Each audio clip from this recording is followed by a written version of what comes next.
வணக்கம். நியூஸ் ஹாலிக் தமிழ் செய்திகளுக்காக காவ்யா முத்தரசு மற்றும் வினிதா ராஜா.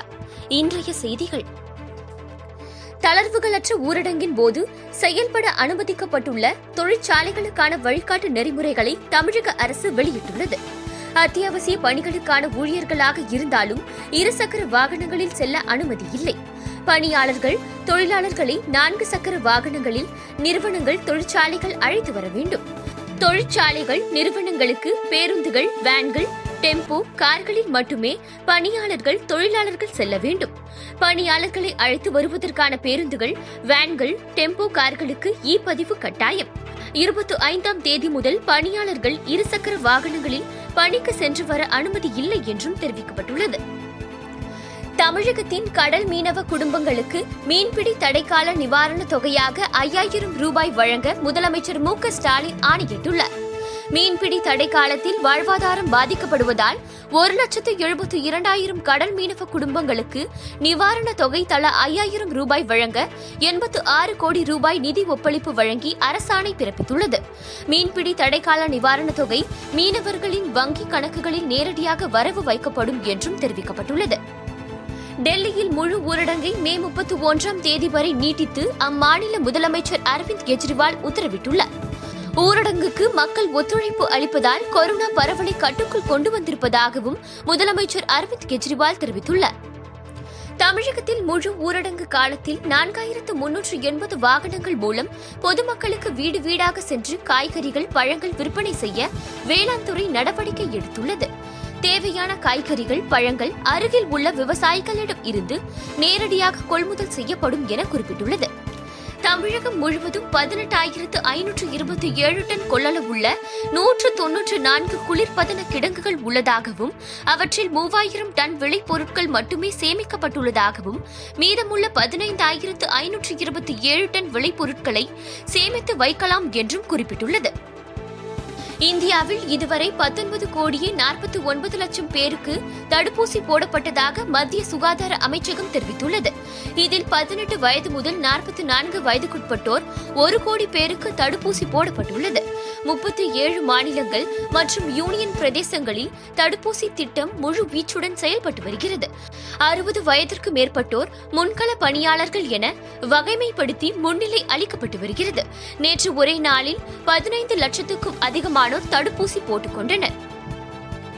ஜூன் 1ஆம் தேதியில் இருந்து ஊரடங்கு கட்டுப்பாடுகள் படிப்படியாக தளர்த்தப்படும் என்று மத்திய பிரதேச மாநில முதலமைச்சர் சிவராஜ் சிங் தெரிவித்துள்ளார். மாநிலத்தில் கொரோனா பரவல் கட்டுக்குள் கொண்டுவரப்பட்டிருப்பதாகவும் அவர் தெரிவித்துள்ளார். மூத்த அதிகாரிகளுடன் காணொலி வாயிலாக ஆலோசனை நடத்திய அவர் 5% பேர்தான் சிகிச்சை பெறுவதாகவும் 90% பேர் குணமடைந்து வருவதாகவும் தெரிவித்தார்.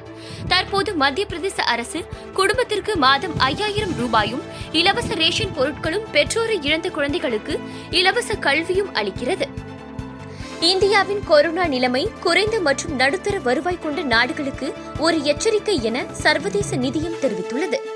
சர்வதேச நிதியத்தின் தலைமை பொருளாதார நிபுணர் கீதா கோபிநாத் மற்றும் பொருளாதார நிபுணர் ருச்சிர் அகர்வால் ஆகியோரால் இணைந்து வெளியிடப்பட்ட ஒரு அறிக்கையில் நடப்பாண்டின் முடிவில் இந்தியாவின் தடுப்பூசி பாதுகாப்பு 35 விழுக்காட்டுக்கும் குறைவாகவே இருக்கும் என கூறப்பட்டுள்ளது. உலகில் மிக உயரமான எவரெஸ்ட் சிகரத்திற்கு சென்றவர்களில் 200 பேர் கொரோனாவால் பாதிக்கப்பட்டுள்ளதாக தகவல்கள் வெளியாகியுள்ளன. சீனாவில் பெய்த ஆலங்கட்டி மற்றும் கனமழையில் சிக்கி 21 மாரத்தான் வீரர்கள் உயிரிழந்தனர். இதுவரை 18 பேர் உயிருடன் மீட்கப்பட்டுள்ள நிலையில் மோசமான வானிலையிலும் அங்கு தொடர்ந்து மீட்பு பணிகள் நடைபெற்று வருகிறது.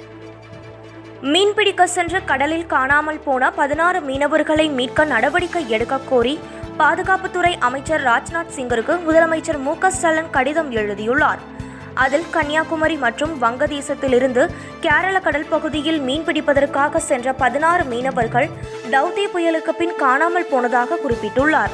இதுகுறித்து இந்திய கடலோர காவல் படையினருக்கு தகவல் தெரிவிக்கப்பட்டுள்ள நிலையில் இதுவரை தகவல் ஏதும் இல்லாததால் அவர்களது குடும்பத்தினர் மிகுந்த கவலையில் இருப்பதாக முதலமைச்சர் ஸ்டாலின் தனது கடிதத்தில் குறிப்பிட்டுள்ளார். கொரோனா தொற்று குறைந்த பிறகு 12ஆம் வகுப்பு பொதுத் தேர்வை நடத்த வேண்டும் என மத்திய அரசு நடத்திய ஆலோசனைக் கூட்டத்தில் தமிழக அரசு தெரிவித்துள்ளது. இந்த கூட்டத்தில் தமிழகத்தின் சார்பில் உயர்கல்வித்துறை அமைச்சர் பொன்முடி, பள்ளி கல்வித்துறை அமைச்சர் அன்பில் மகேஷ் பொய்யாமொழி உள்ளிட்டோர் பங்கேற்றனர். தேர்வில்லாமல் மாணவர்கள் தேர்ச்சி செய்யப்பட்டால் அது மாணவர்களின் எதிர்காலத்தை கடுமையாக பாதிக்கும் என்றும் தமிழக அமைச்சர்கள் ஆலோசனை கூட்டத்தில் வலியுறுத்தினர். கொரோனாவால் பெற்றோரை இழந்த குழந்தைகளை பராமரிக்க பாஜக ஆளும் மாநிலங்கள் புதிய திட்டத்தை மே 30ஆம் தேதி அமல்படுத்த உள்ளன.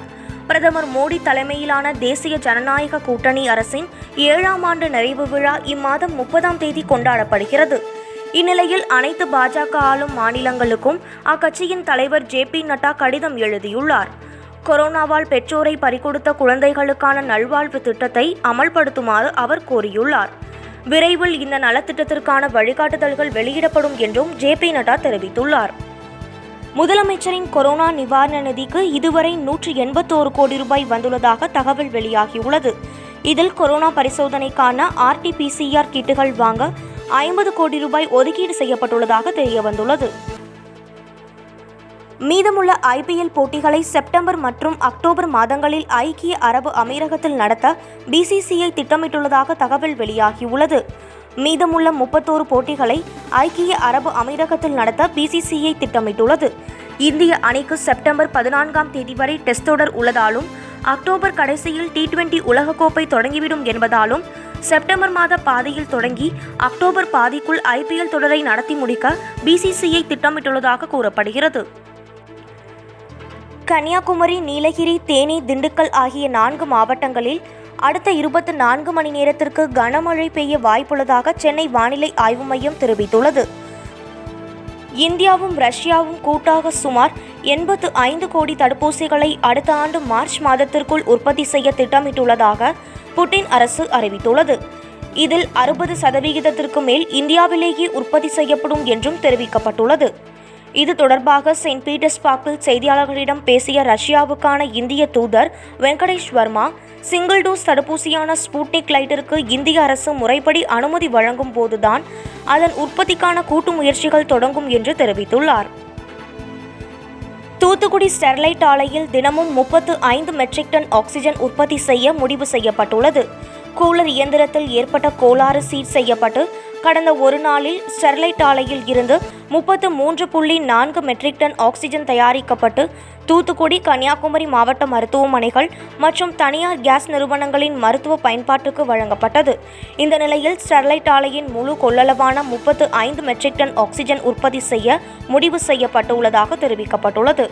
நேற்று மத்திய கிழக்கு வங்கக்கடலில் உருவான காற்றழுத்த தாழ்வு பகுதி ஆழ்ந்த காற்றழுத்த தாழ்வு பகுதியாக நீடிப்பதாகவும் இது மேலும் வலுவடைந்து விரைவில் காற்றழுத்த தாழ்வு மண்டலமாகவும் 24ஆம் தேதி புயலாக வலுவடைந்து வடமேற்கு திசையில் நகர்ந்து வருகிற 26ஆம் தேதி ஒடிசா, வங்கதேசம் இடையே கரையை கடக்கக்கூடும் என தெரிவிக்கப்பட்டுள்ளது.